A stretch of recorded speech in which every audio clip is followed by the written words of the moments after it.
Hello, everybody, and welcome to another episode of Fearless Now. Today's topic is mental health.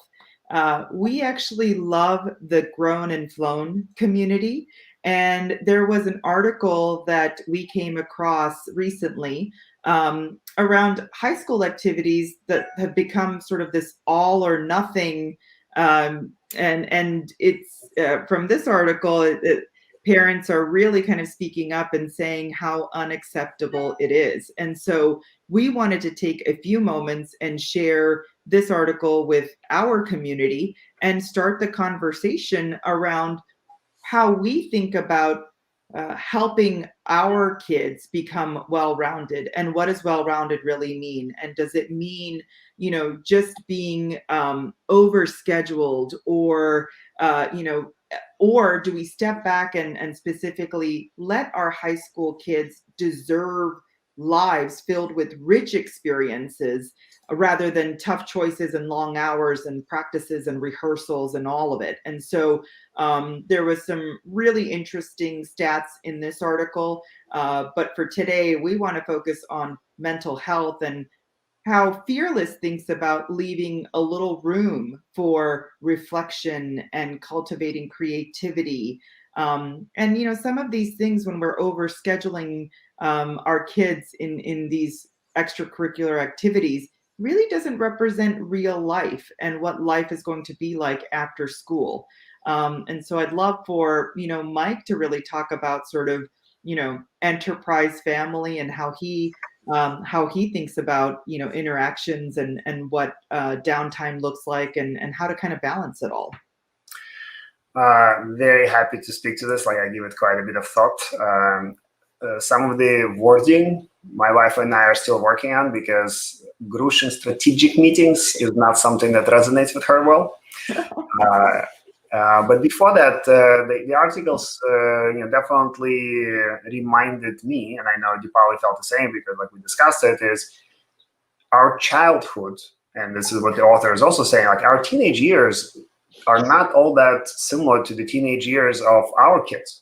There's just too much that we're trying to stuff into. I remember coming from school and doing my homework and then hanging out with my friends, playing ping pong, working out, whatever the time of the year it was, right? Being on the beach for hours over the weekend without having extracurricular activities. And we did well. My friends are doctors, lawyers, entrepreneurs. Deepal and I share quite a few of those friends. So is it really necessary for our kids to do so many different things outside of school activities? And why is it that school activities are asking so much of them and not allowing them to build those relationships? Yeah. So that is definitely that was a good article for us to raise today, for all of us as parents to take a step back, hopefully, and then look at it and say, okay, how do we approach the life of a teenager so that it allows them to build relationships outside of just sitting and studying? Mm-hmm. So what Deepali alluded to, that I do think about how to bring my experience as COO and focusing on productivity and standard operating procedures within the team that we grew from a couple people to 300 plus across 6 countries. So how do I bring that into the family life? And part of it is thinking about, that I also loved it about the article, there was a history teacher that's referenced there that told parents that they should think about the number 168. So 168 hours in a week, right? 7 days, 24 hours is 168 hours. So all of us, teenagers, Elon Musk, mothers of 4, busy parents, all of us have the same time, same number. That's all we got. And that number is also something that within Fearless curriculum for August, we had a week focused on one of the sprints, which was a week focused on productivity. And that is something that we taught to our participants, is that it's very hard to think about one day. There's not that much can be done in one day. So coming from technology background, and these principles of sprints, they're now coming from technology to other industries. So the reason why we even use the word sprint is because it also teaches kids to think in the way that professionals think. Mhm. So in technology, if you're not familiar with this, sprint is usually a 2-week period, because within 2 weeks, a capable team, can deliver quite a bit of output. And it doesn't matter if it's creative design output, it doesn't matter if it's business planning or software development or mechanical engineering. In 2 weeks, quite a bit of work can be done. And then you evaluate what you've done in the last 2 weeks and you plan the next 2 weeks. So that's called agile approach, agile project management. So within that, when I was thinking about family life, we were thinking about it in 168 hours, which is a week. So I'll show you something that we've been teaching in the productivity. So I'll go full screen on this. So we do not believe in something being perfect. Perfect does not exist. Everything can be improved. Everything can be better. So we talk about something ideal. And it's always a good idea to have an ideal that you are striving towards. Maybe this is going to be a little bit better. I like seeing faces. So this is how we would suggest that somebody plans out their ideal week. Very likely, not a single week is going to work out exactly the same way, but it's a good idea to plan for it, right? This is one of the things that we teach in mindset. You have to have a larger vision, larger set of goals.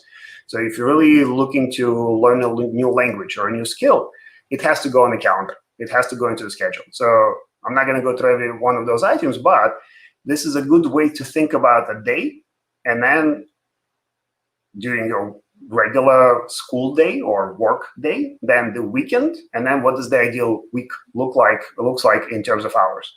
So for teenagers, they should be sleeping at least 8 hours during the week, and then catch up on some of the sleep over the weekend, right? And then that's the breakdown the way it works out. And it should add up to 24 hours. You cannot have, as many of us entrepreneurs try to fit 48 hours in 24. Like, that usually doesn't work. But I think even on that point, right, as we relate it back to sort of mental health, we read books like The Burnout Fix and, things that focus on what leads to burnout.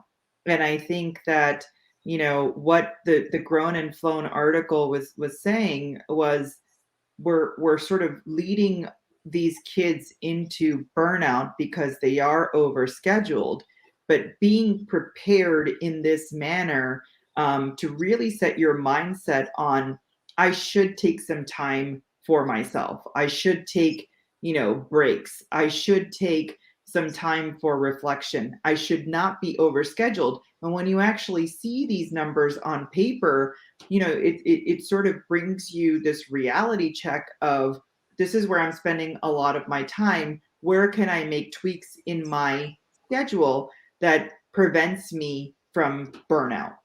And I think that, the mental wellness for these kids, the amount of pressure that they feel, it's almost as if, the schools and then, the requirements for college. And, I think it's gone from rich experiences to just overscheduled experiences.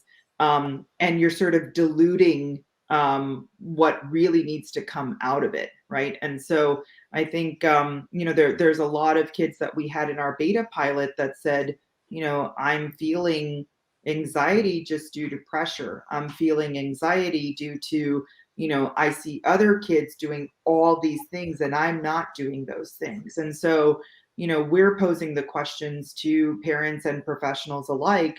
Do you find yourself, having or reflecting on sort of mental health and anxiety, and are you doing enough, or are you overscheduled, are you not taking enough time, or are you leading into the path of burnout? And that's the last thing that we want. And so thinking about balance, thinking about where you can tweak things to be more productive so you feel good about yourself, and then being able to have an output that you're really happy with, and all the while you're working on your mental health. And obviously, Paul and I discussed this quite a bit, so I fully agree with everything she mentioned. coming from that standard operating procedure, mindset. The reason why we are highlighting here and we are including and educating our participants on spending time with loved ones, right? Friends, family, exercising, like these things, and as well as journaling and meditation time, it needs to be considered, it needs to be scheduled, it needs to be something that happens daily. Maybe not, you're not exercising daily, but then you spend that hour in a different way. Another tip that I can share as a busy parent and a busy professional, are there ways to combine some of these together? So for example, like I've had an opportunity to work out one-on-one with my oldest. I'm now working out one-on-one with our middle child, Mitchell. So in that 1 hour, I'm combining a couple of benefits. I am exercising, I'm spending time with my kid. He is exercising, he's spending that one-on-one time with me. We are learning new skills, which creates new connections. And the older we get, the more important it is to do physical activities that we're not familiar with, because that starts to create additional connections in the brain, which helps with retaining IQ. Like that's one of the proven ways outside of nootropics and supplements on how to maintain your IQ. So finding ways to fit more into the same time. Yeah. And then within that education, like within that time that we spend exercising, I'm also educating Mitchell on SMART goals and setting, having a vision, right? Like we're finding other ways to interact and then fit more quality time into that 1 hour. Yeah. Well, and that's the reason that we wanted to cover this topic very quickly today. But I think our ask or, call to action is we want to open a dialogue with this community aiming to help our kids find that happy medium. So we would love to hear from you all as to how you've been balancing or helping balance mental health with your kids and even yourself and preventing burnout. So, opening up that dialogue and sharing your thoughts with us is really helpful as we think about our curriculum and ways to help the next generation. And maybe next topic we'll discuss on the next one is the balance versus juggling. Yes. Yes. We're all ducks with feet pedaling underwater and you can't see how fast we're pedaling, but we'd love to hear from you. So tell us how we should find that happy medium and tell us how you're spending your 168 hours. Thank you for your time. Don't forget to visit FearlessPlus.com, sign up for our newsletter. We'll keep you updated on topics like these, as well as what we're working on, which is super exciting. Yeah, exactly. Have a fearless day. Thank you. Bye.